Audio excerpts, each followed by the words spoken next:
Is the NFL colluding against Lamar Jackson? We talk about what could be going on between the NFL and the NFLPA in Jackson's circumstances. Get into what the Ravens could do in free agency with the non-exclusive franchise tag being applied to Lamar. Talk about the Ravens' recent coaching hires. Get into mock drafts and so much more coming up next year on this episode of Locked On Ravens.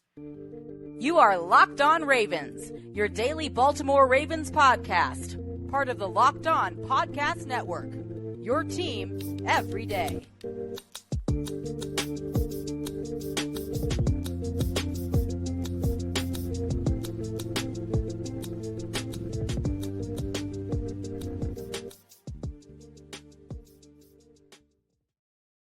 Welcome into another episode of Locked On Ravens, your daily Baltimore Ravens podcast. I'm your host, Kevin Ostreicher of Ravens Wire, and we're here on the Locked On Podcast Network, your team every day. Thank you so much for tuning in with us, making us your first listen each and every day on Locked On Ravens. We're free and available on all podcasting platforms, including over in video form on YouTube. And today's episode of Locked On Ravens is brought to you by FanDuel Sportsbook, official sportsbook of the NFL. Make every moment more. FanDuel, visit FanDuel.com/LockedOn today to get started, and we're back here. It is now, we now have that domino that fell in the Lamar Jackson situation. The franchise tag non-exclusive went into a bunch of detail over the course of Tuesday after it happened.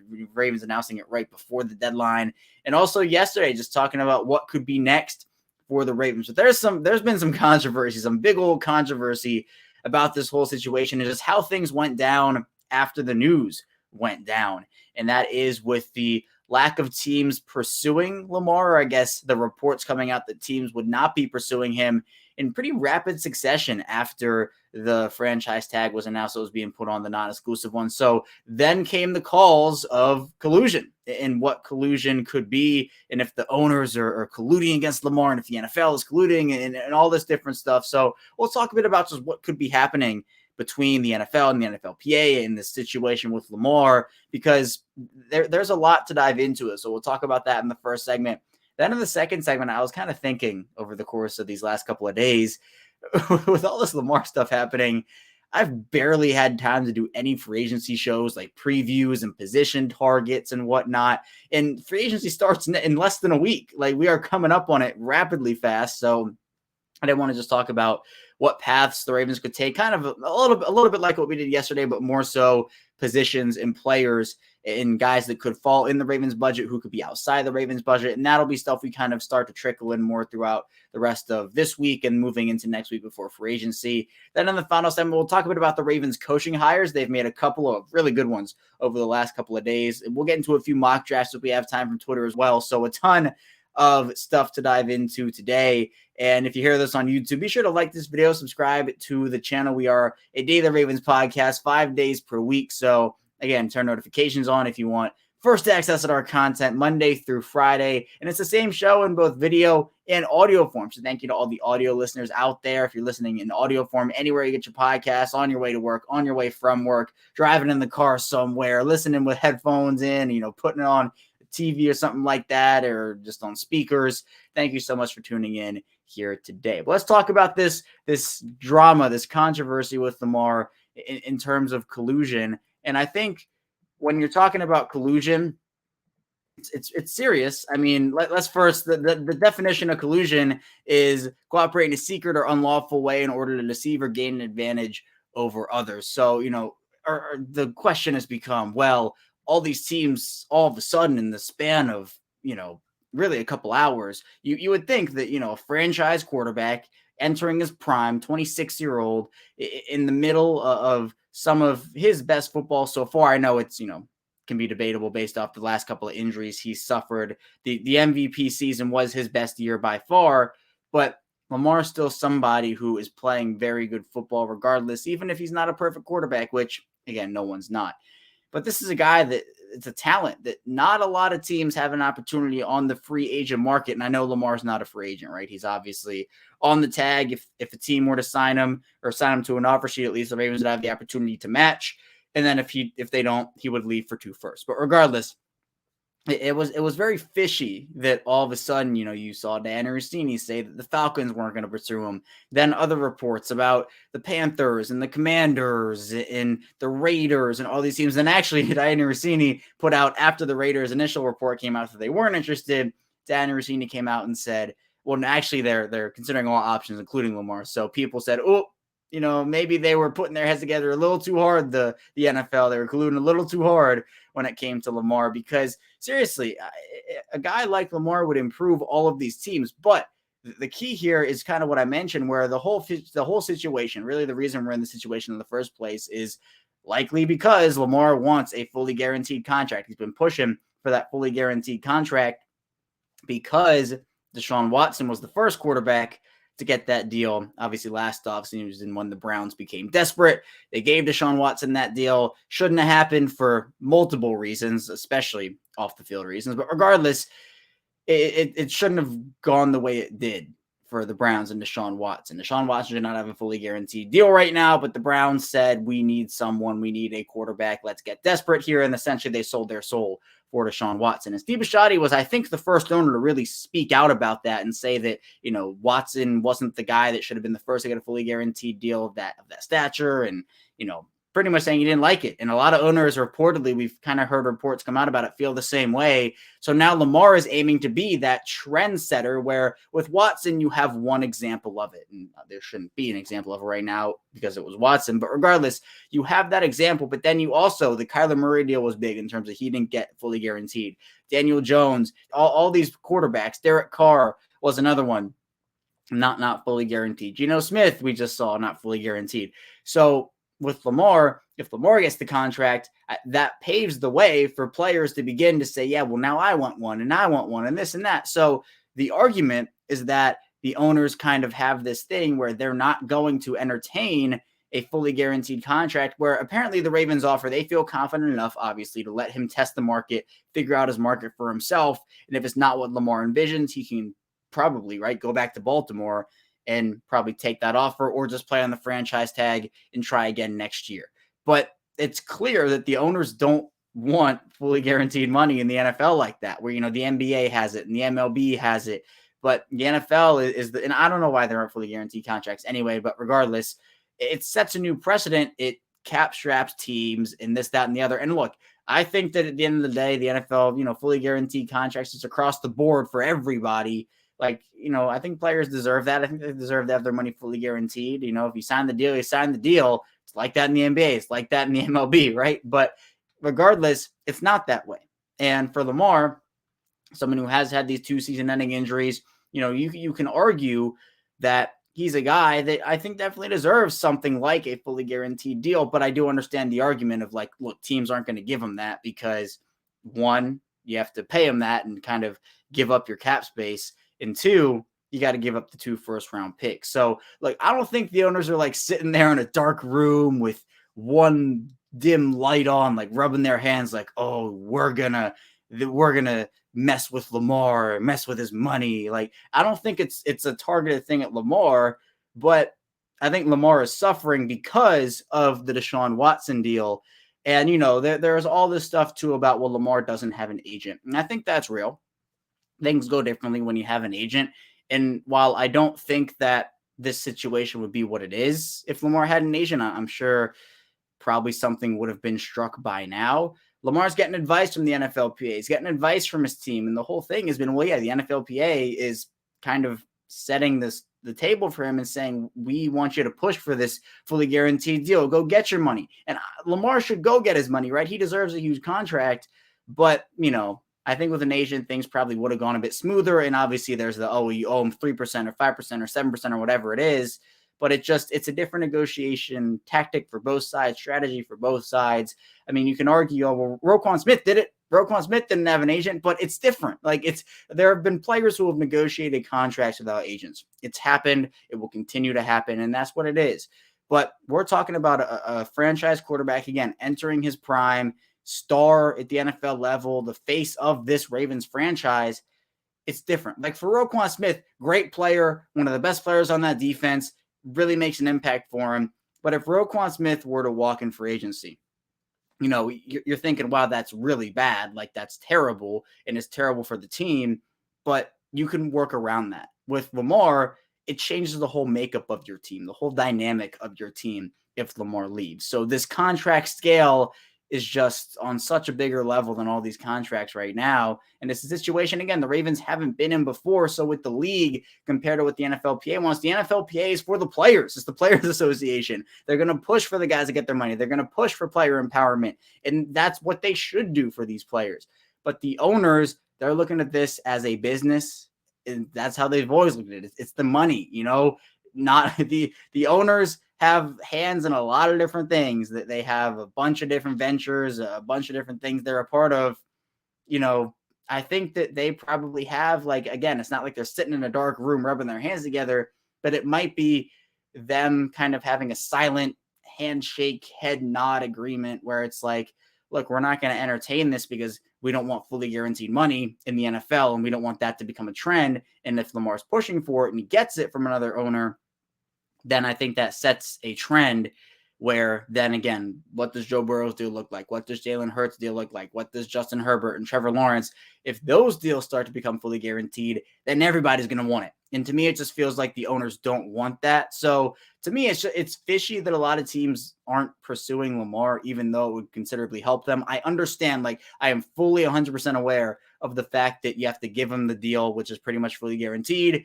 Eats away your cap space, and you're giving up the assets. And I'm sure teams just don't want to do that from that perspective. But I mean, why wouldn't you if it's Lamar Jackson? Like, I get the injury situation, and I hear you if that's your stance where he's too injured to get that fully guaranteed deal. Now, I'm not putting the injury label on him. I think that's unfair after 2 years. I think, look, if there's a third year where he gets injured and he has a season-ending injury, I hear you and I get it, and those cries would be louder.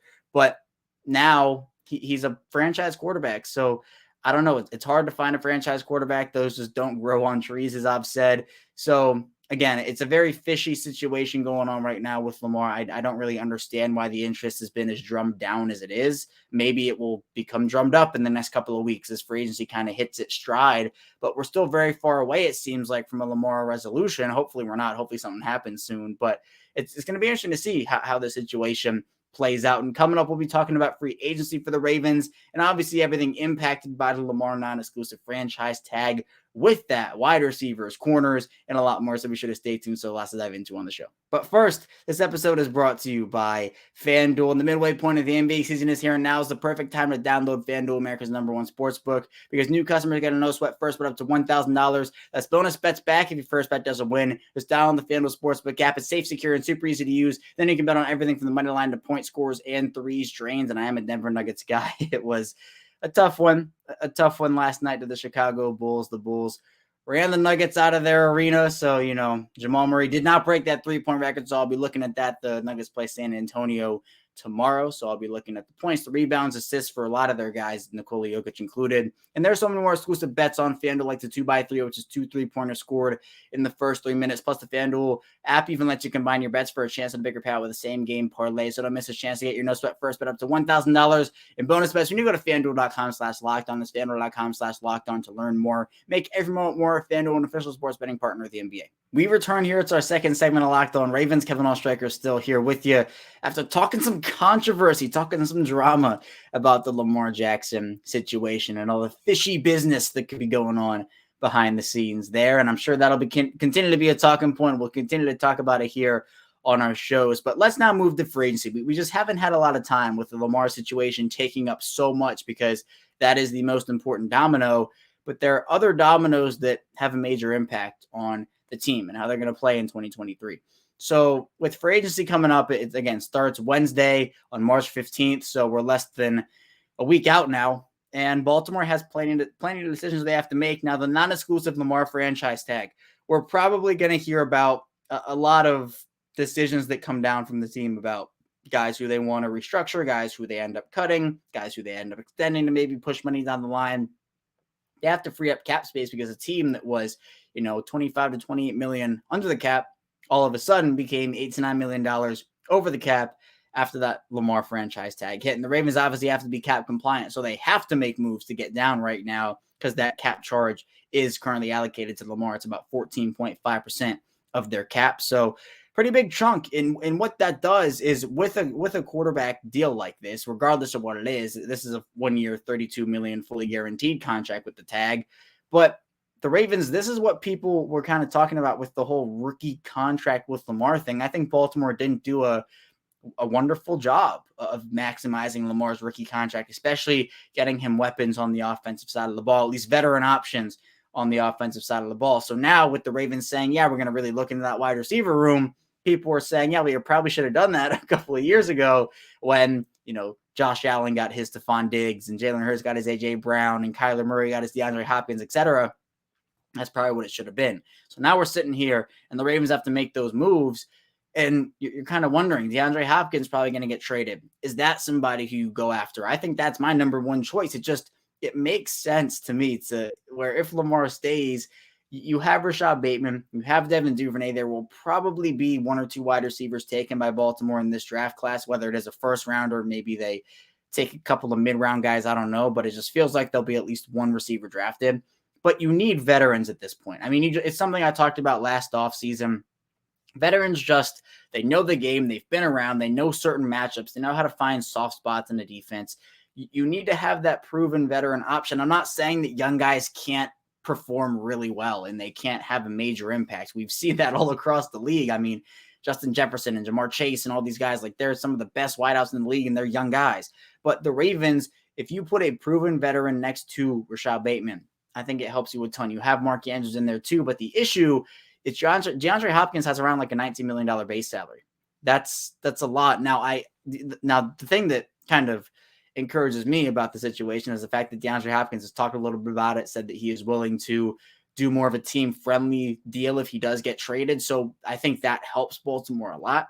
But if you're looking at the free agent class right now, where you're going to be able to do this if you're the Ravens, some of the top options, and it's not a strong free agent class wide receiver-wise, but you have guys like Juju Smith-Schuster, Allen Lazard, Jacoby Myers, DJ Chark, some of these other players. I think, there have been reports that the Ravens are very interested, and I mean very interested in Allen Lazard, but apparently Lazard's asking price is like $18 to $20 million. I'm not paying that if I'm the Ravens for Allen Lazard, and I don't even think they would be able to right now. I'd rather spend the $19 million on DeAndre Hopkins than bring in Allen Lazard on that contract.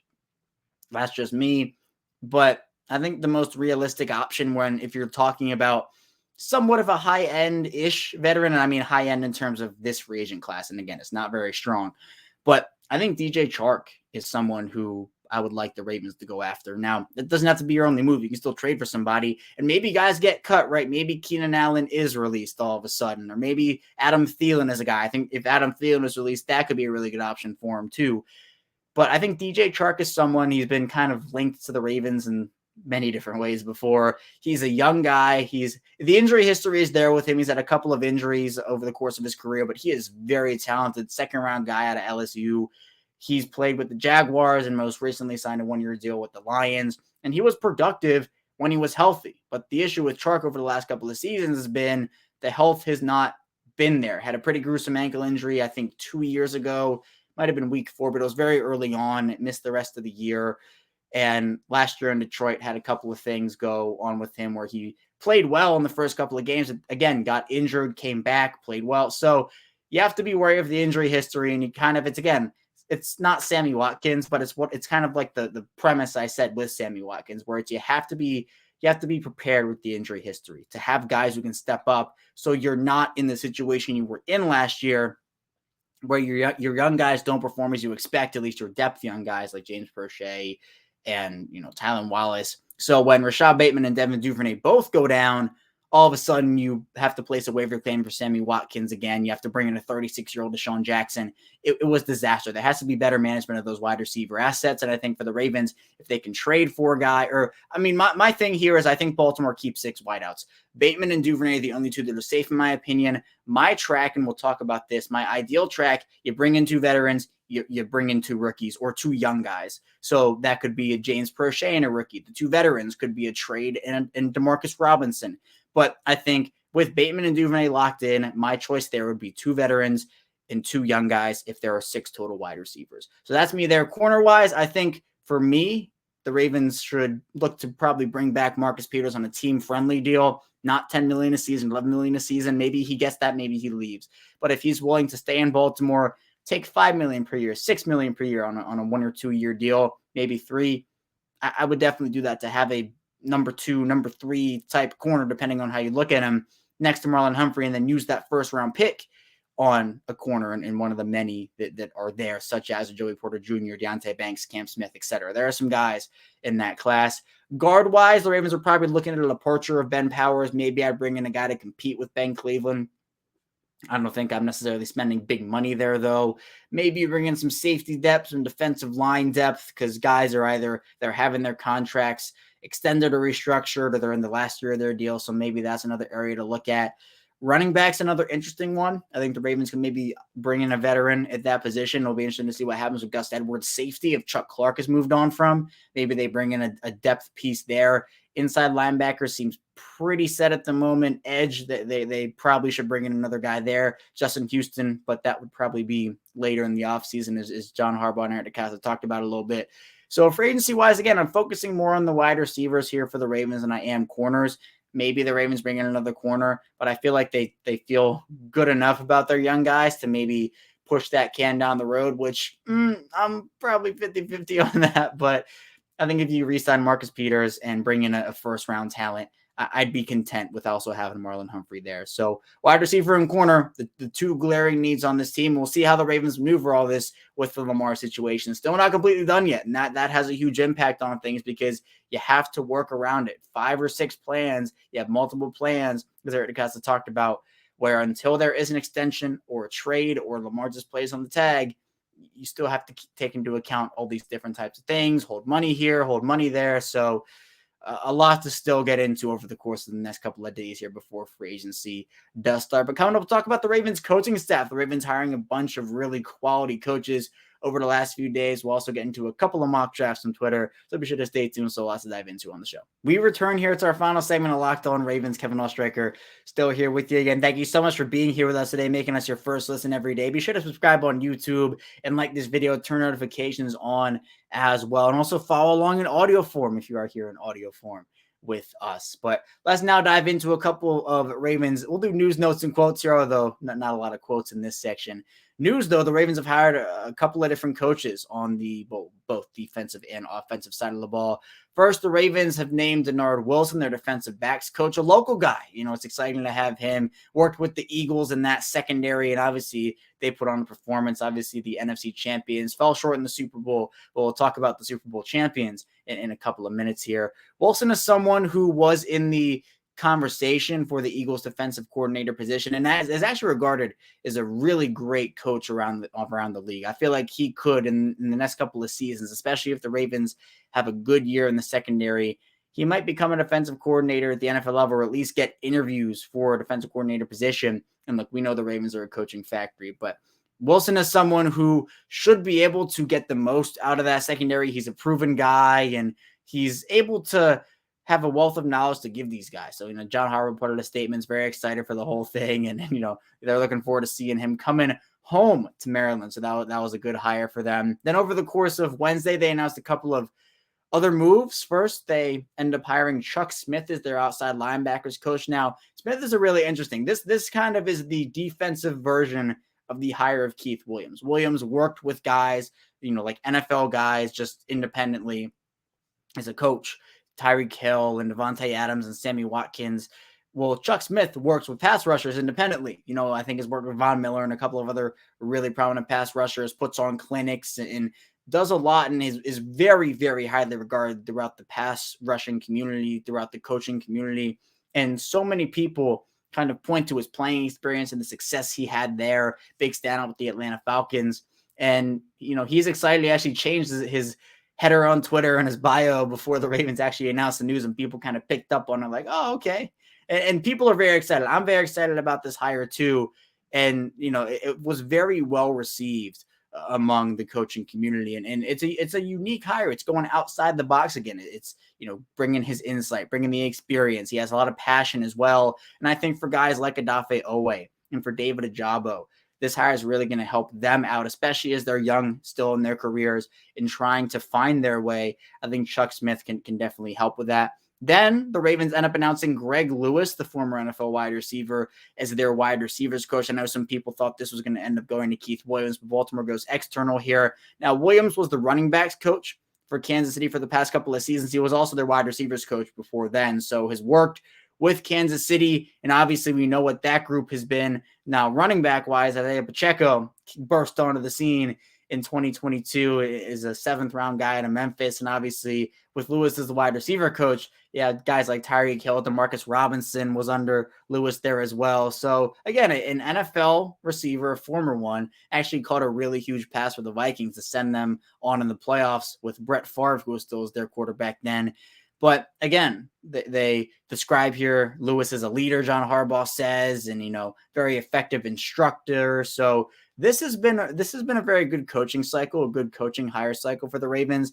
Jess Rubin put together the coaching changes from 2022 to 2023. Offensive coordinator going from Greg Roman to Todd Monken. Quarterbacks coach going from James Urban to T. Martin. Craig Versteeg going from Versteeg to Willie Taggart in the running back room. T. Martin to Greg Lewis as the wide receiver coach. Rob Leonard to Chuck Smith as the outside linebackers coach. And Danton Linden to Nard Wilson as the defensive backs coach. And for those who might be wondering about Urban and Versteeg, it appears that those two are just being reassigned. That's what, people have kind of been saying through, Twitter and all that. So we will see. There's been no official formal announcement, but apparently James Urban was on the field in Ravens gear at the combine, and the plan has been for Versteeg to move into more of like a game planning role. So it feels like those two will still be part of the organization. And Keith Williams also, John Harbaugh said, is going to remain with the team as well. So we'll see what happens with him too. But again, I think this has been successful. It's not just the players you sign, it's the coaches. You have to coach them up. And I think the Ravens did a very good job here